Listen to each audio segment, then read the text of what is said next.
Pour rejeter les bases, mettons, tu sais, là, quelqu'un qui nous écoute et qui est confus depuis le début de c'est quoi la controverse autour de la maladie de Lyme comme telle, tu sais. Ouais. Parce que la maladie de Lyme, en guillemets, normale, Ouais. elle existe. Là. On sait qu'elle existe. Je veux dire, puis ça provient d'un tic. Un ou une tique? Oui, une tic. tique. Une tique? Ouais. Puis la piqûre de tique, puis là, ça, on est capable de le détecter, puis on est capable, il y a des symptômes clairs, puis tout ça. Ouais. Puis là où il y a questionnement, controverse, c'est autour de la maladie de Lyme dite chronique, où est-ce que là, les symptômes perdurent dans le temps sur le très long terme, tu sais. Ouais. Puis que les symptômes sont très variés, puis finalement, ça peut être plein d'affaires, tu sais. Absolument. Puis tu fais bien de parler de ça parce que je pense que c'est une des raisons pourquoi est-ce que justement tout ce dont je discute dans le balado est rarement discuté, c'est qu'il y a une espèce de flou dans la place publique que quand on parle de maladie de Lyme, on met les deux dans le même panier. Oui, cette distinction-là est rarement, voire presque jamais faite. Là, donc, évidemment que, bon, la maladie de Lyme, c'est une infection. Il n'y a pas de controverse au niveau de la maladie de Lyme en tant que telle. Là. Je veux dire, c'est une infection qui est transmise par des tiques. Il y a des tiques qui sont porteuses. Si tu te fais piquer et que la tique elle reste trop longtemps, ben, elle va peut-être te transmettre l'infection. Puis c'est une infection qui peut être très grave. Là. Puis les gens peuvent l'attraper sans savoir qu'ils l'ont, peuvent être malades pendant des semaines, pendant des mois. Occasionnellement, des gens qui ont été malades pendant des années, qui avaient la maladie de Lyme, mais ils ne le savaient pas. Puis il y avait plein de trucs reliés à ça. Puis si tu ne te fais pas traiter rapidement ou adéquatement, tu peux avoir des séquelles. Il y a des gens qui ont des séquelles à vie là, de ça. Là.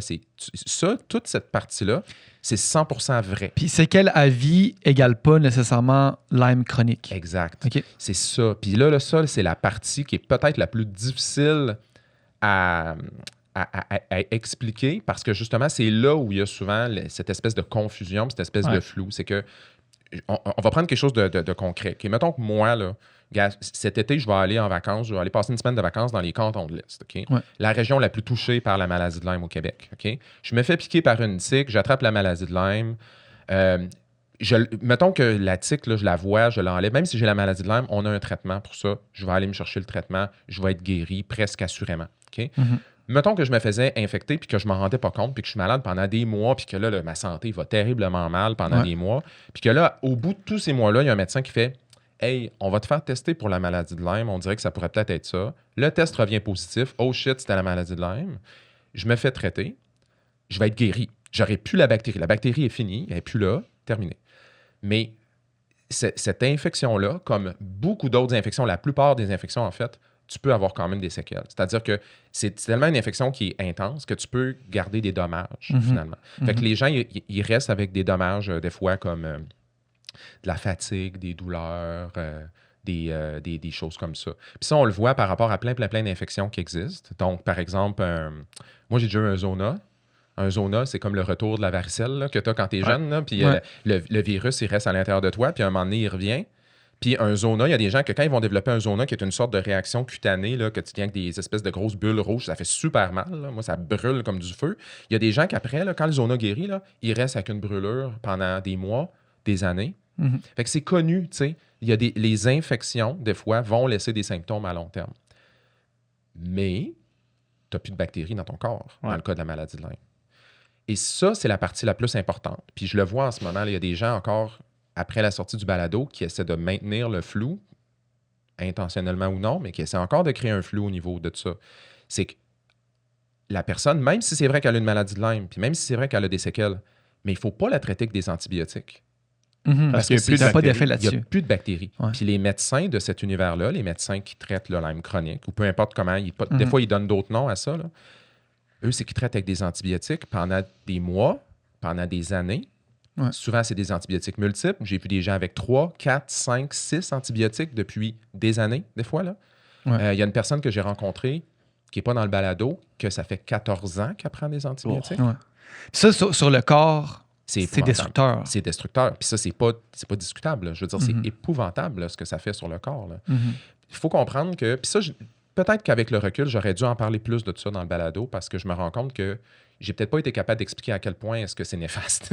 Prendre des antibiotiques. Ces traitements-là. Moi, tu sais, des fois, c'est ça qui est un peu embêtant dans les projets de même. C'est que moi, étant pharmacien, il y a des affaires que c'est un peu comme pour moi, c'est évident. Puis finalement, en jasant avec des gens, c'est comme, c'est peut-être pas si évident que ça.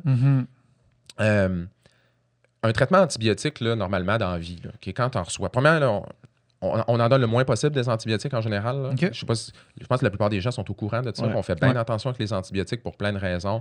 Les gens ont sûrement entendu parler du phénomène de résistance aux antibiotiques, qu'on se rend compte que quand on les utilise trop, on fait en sorte que les bactéries ils répondent moins bien aux antibiotiques. Il y a des effets secondaires, digestifs et autres. Généralement, un traitement antibiotique là, dans la vie, là, c'est 1 semaine, 2 semaines, en général. Ouais. Puis encore là, on le réserve vraiment on essaie d'en donner 14 le moins jours possible. quand ça va vraiment pas bien. Ouais, OK, pour des infections, tu sais, ou si tu vas à l'hôpital puis tu fais une pneumonie vraiment grave, ils vont t'en donner des antibiotiques, ils vont te donner des antibiotiques intraveineux des fois, puis oui, ça c'est correct, là, OK?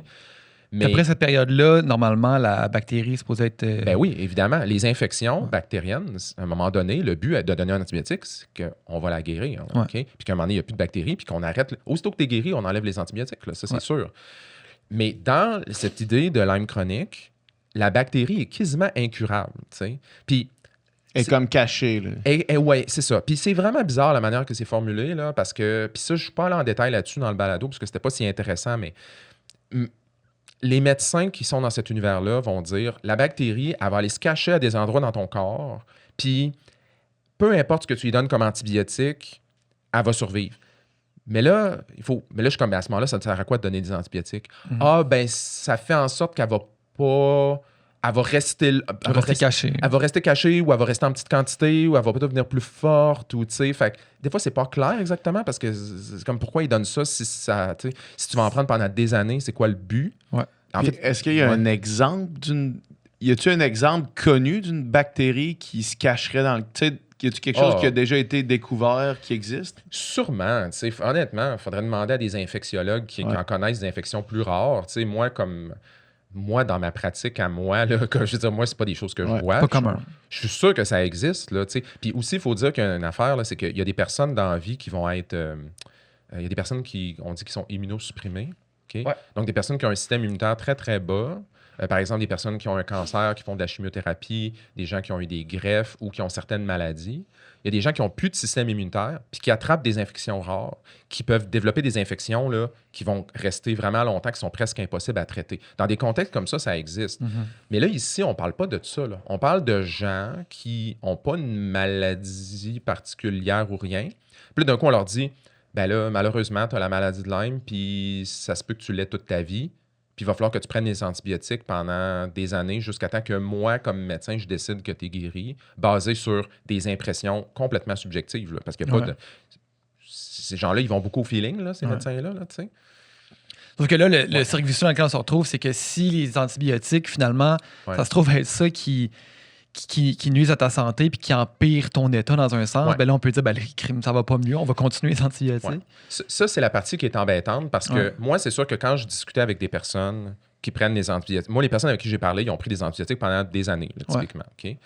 Ces gens-là, pour moi, à mes yeux, okay, ça me semblait évident que une bonne partie de leur état était due aux antibiotiques. J'ai pas de moyen de vérifier ça. Là. C'est un feeling, c'est une inquiétude. Puis c'est une inquiétude que pour moi, ça justifie d'avoir une méchante bonne réflexion là-dessus, okay? Avec un médecin compétent, on va dire. Okay? Je peux pas juger, là, ultimement. Mais moi, j'avais des bonnes inquiétudes là-dessus que ces gens-là, j'étais comme, je pense que les antibiotiques en ce moment, là, c'est ça qui... Il y a une bonne partie de ta détérioration qui, à mon avis, c'est dû à ça. Okay? Mais ces personnes-là, eux, leurs médecins leur disent, non, c'est pas les antibiotiques, c'est ta maladie de Lyme. Puis ça, c'est un genre d'affirmation non réfutable. Tu sais, comment est-ce que je veux dire à ça? Dans un sens, c'est comme, qui a raison? Ben, je sais pas. Comment tu veux prouver ça?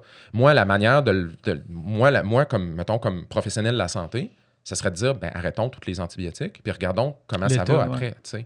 Puis on verra là, si tu t'améliores. Mais en même temps, ces gens-là se font dire, ben là, c'est parce que là, je vais mieux en ce moment, parce que souvent, ils ont l'impression d'aller mieux. Fait que ils se disent, mais là, je ne vais pas arrêter ça parce que là, je vais crasher encore. Mais en même temps, ils vont tellement déjà pas bien. Tu sais, c'est ça qui est embêtant. Puis honnêtement, souvent, j'étais devant des gens où je me sentais extrêmement impuissant. Là. Je ne savais pas quoi leur dire parce que je me disais, je me mets à leur place. Là, puis je ne sais pas qu'est-ce que je ferais. Là.